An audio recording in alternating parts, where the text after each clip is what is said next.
شروع کرتی ہوں اللہ کے بابرکت نام سے جو انتہائی عالی رتبہ اور بہت جلیل القدر ہے۔ سب تعریفیں میرے رب العزت کے لیے ہیں۔ الصلاۃ والسلام علیکہ یا سیدی یا رسول اللہ صلی اللہ علیہ وآلہ وسلم۔ اسکیری اردو ٹیلز کے معزز ناظرین کو میں اپنے چینل میں ویلکم کرتی ہوں اور شروع کرتے ہیں آج کی خوفناک کہانی۔ آج کی خوفناک کہانی میری ایک نیو سٹوری سینڈر ہے، انہوں نے شیئر کی۔ انہوں نے بتایا کہ میرا نام طوبہ ہے اور میں آپ کے ساتھ اپنی ایک ٹیچر کی سٹوری شیئر کرنا چاہتی ہوں۔ طوبہ کہتی ہیں کہ میں اس ٹائم KG2 میں تھی اور 10-12 سال پرانی یہ بات ہے جب یہ واقعہ پیش آیا۔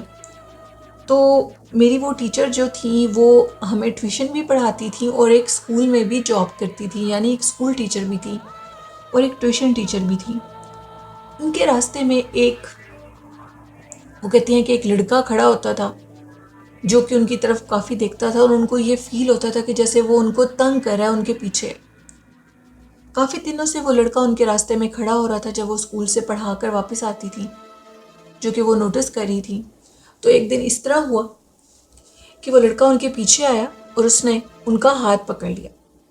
میری ٹیچر غزالہ جن کا نیم ہے، انہوں نے اس کے منہ پر تھپڑ مارا اور تھپڑ مار کر اپنے گھر چلی گئی، یعنی اس کو برا بھلا کہا اور کہا کہ تم نے بہت بری حرکت کی ہے۔ ظاہری بات ہے، ایک لڑکی کا اگر کوئی بظاہر یوں لڑکا ہاتھ پکڑے گا تو لڑکی ایسے ہی کرے گی۔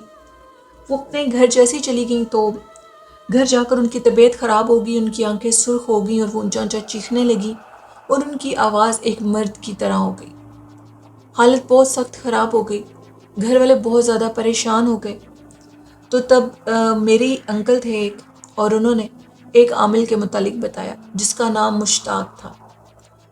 مشتاق عامل کے پاس ان کو لایا گیا اور انہوں نے بڑی مشکل سے دم درود کر کے اس کے جو میری ٹیچر غزالہ تھی ان کے اوپر جو چیز آئی تھی اس کو قید کیا۔ اب سب سے بڑی حیرانگی کی بات ہے کہ وہ چیز ان کے اوپر آئی کہاں سے۔ طوبہ کہتی ہیں یہ وہی لڑکا جو کہ ان کے راستے میں آتا تھا اور وہ ان کے پیچھے آتا تھا اور پھر اس نے ان کا ہاتھ پکڑ لیا میری ٹیچر کا۔ تو وہ ایک جن تھا اور وہ جن ان پر عاشق ہو چکا تھا۔ جب انہوں نے اس کے منہ پہ تھپڑ مارا تو وہ طیش میں آ گیا اور وہ ان کے اوپر حاوی ہو گیا اور ان کو نقصان دینے لگا۔ انہوں نے کیا کیا کہ اس جن کو قید کیا ایک بوتل کے اندر، اور اس بوتل کو وہ کہتی ہیں کہ انہوں نے کراچی کے سمندر کے اندر پھینک دیا۔ سمندر کے اندر پھینک دیا، کافی عرصہ گزرا، میری ٹیچر ٹھیک ہو گئی۔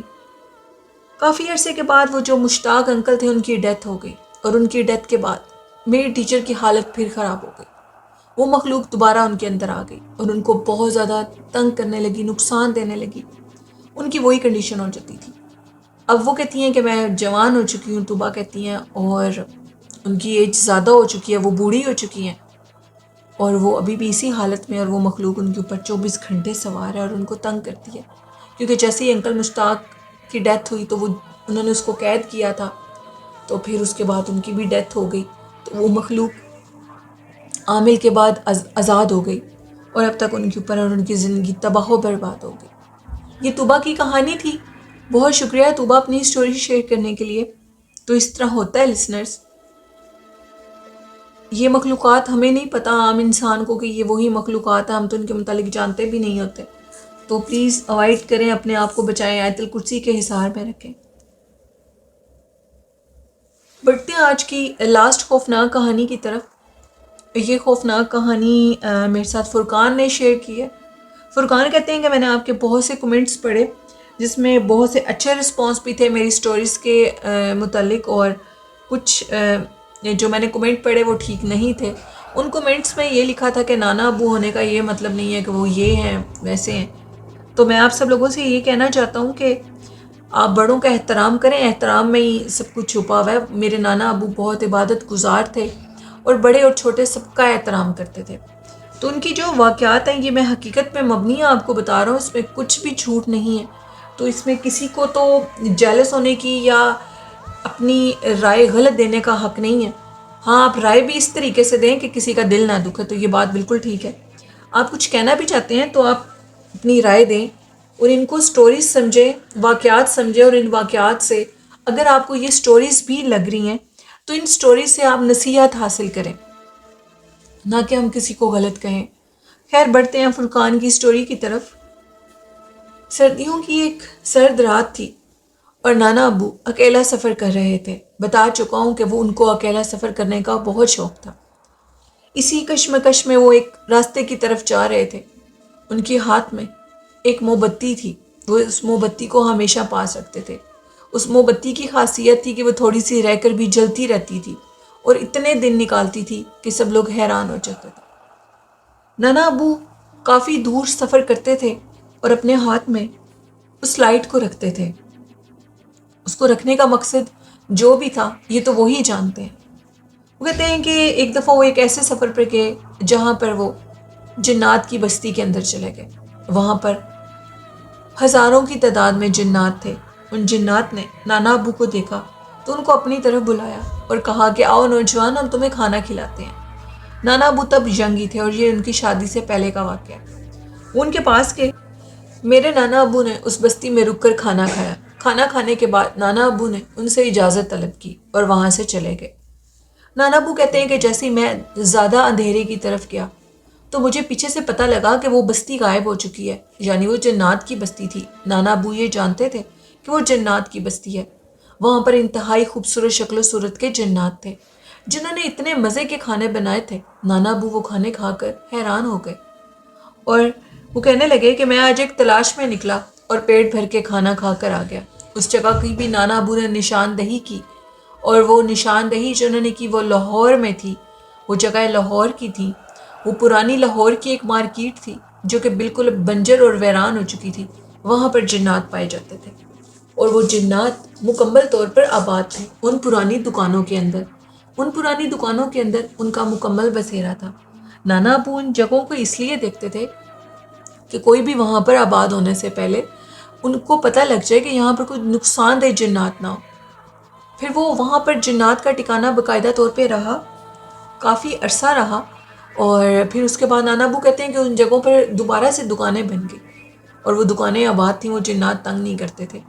ان میں سے ایک دکان ایسی تھی لاہور کے اندر، وہ دکان ہے، وہ پرانی سکھوں کے دور کی دکان تھی اور اس دکان کے پیچھے مکمل طور پر ایک بہت بڑا صحن تھا، بہت پرانے زمانے کا، جیسے کسی کی پرانی دکان کے پیچھے اس کا گھر ہوتا ہے۔ چھوٹے چھوٹے 2 کمرے تھے اور آنگن کے درمیان میں ایک درخت لگا تھا، یعنی صحن کے درمیان میں، اس دکان کی بیک سائڈ کے اندر۔ اور وہاں پر پتہ لگا کہ جو سکھ تھے ان کی فیملی رہتی تھی، اور پھر وہ وہاں سے چلے گئے اور ادھر اس درخت کے نیچے بھی انہوں نے نانا ابو نے دیکھا کہ بوڑھی اماں بیٹھی ہے جس نے سیدھی، ان کی عجیب سے بال تھے سیدھے سے اور پیچھے چٹیا کی تھی اور اس کا چہرہ بہت کمزور سا تھا۔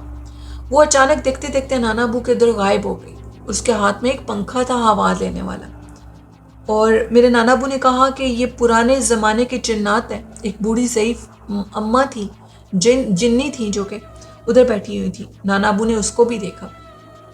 نانا ابو نے کہا کہ ادھر بہت سے ایسے جنات تھے جو کہ باقاعدہ طور پر نظر آتے تھے اور اپنا آپ لوگوں پر ظاہر کرتے تھے۔ وہاں کے جو مالک ہوتے تھے دکان کے، ان کے مطابق ان کی دکانوں میں سے چیزیں بھی غائب ہو جاتی تھیں، اور وہ چیزیں کون غائب کرتا تھا؟ وہ جنات کرتے تھے۔ ایک دکان ایسی تھی انہی مارکیٹ کے اندر جس میں رائس چاول بنتے تھے جو لوگ بیچتے ہیں، اور جلیبیوں کا کاروبار تھا۔ اس دکاندار کی بہت زیادہ وہ کہتے ہیں کہ بکری ہوتی تھی اور اس کی دکان پر بہت گاہک آتے تھے رات تک۔ ان میں سے ایک گاہک ایسا تھا، وہ کہتے ہیں کہ وہ آتا ہی رات کے 1 بجے تھا اور اس کے لیے مجھے اسپیشل دکان کھول کے رکھنی پڑتی تھی۔ وہ مجھے کہتا تھا کہ اگر میں لیٹ بھی ہو جاؤں تو تم دکان بند نہ کیا کرو، میں تمہارے پاس 1:30 بجے تک ضرور آیا کروں گا۔ وہ مجھے ہمیشہ وہ شخص کہتا تھا کہ اضافی پیسے دے کر جاتا تھا، میری جلیبیوں کے پیسے زیادہ دے کر جاتا تھا۔ اور پھر اس دکاندار کے پاس وہ جو شخص آتا تھا جلیبیاں لینے کے لیے، اس نے اس دکاندار کو ایک ریسپی بتائی اور کہا کہ اس ریسپی سے تم جلیبیاں بنایا کرو، دیکھنا تم کتنے کامیاب ہوتے۔ اس شخص نے ایسے ہی کیا، نانا ابو کی بک میں لکھا ہے، اور پھر وہ اتنا کامیاب ہوا کہ اس نے اس شاپ سے کئی دکانیں اور کئی گھر بنا لیے، اور بالآخر اس نے یہ پوری مارکیٹ خریدی۔ وہ اتنا امیر ہو گیا۔ اور یہ ان کی کہانی تھی نانا ابو کی، جنہوں نے شیئر کی لسنرز۔ اور بھی بہت سی انہوں نے سٹوریز شیئر کی ہیں فرقان نے، انشاءاللہ وہ کل آپ کے ساتھ شیئر کروں گی. آج مجھے فیور ہے اور گلا بھی خراب ہے، جس کی وجہ سے آج شارٹ سٹوری میں نے شیئر کی ہے.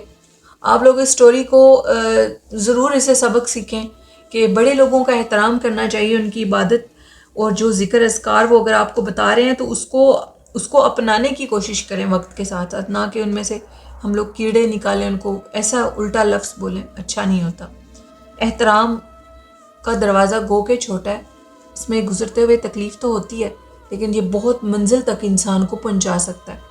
آئیو میرے لسنرز اس پہ عمل کریں گے اور حضور نبی کریم صلی اللہ علیہ وآلہ وسلم پر درود و سلام پڑھا کریں، ان سے محبت کریں، اپنے پیار کا اظہار درود شریف کی صورت میں کریں، اللہ کو پتہ لگے کہ آپ اللہ کے محبوب سے محبت کرتے ہیں صلی اللہ علیہ وسلم. اور والدین سے محبت کریں، قرآن پاک پڑھیں، نماز پڑھیں اور طہارت کی حالت میں رہیں، نیکی کے راستے پہ چلیں. آئی ہوپ میرے لسنر اس پہ عمل کریں گے.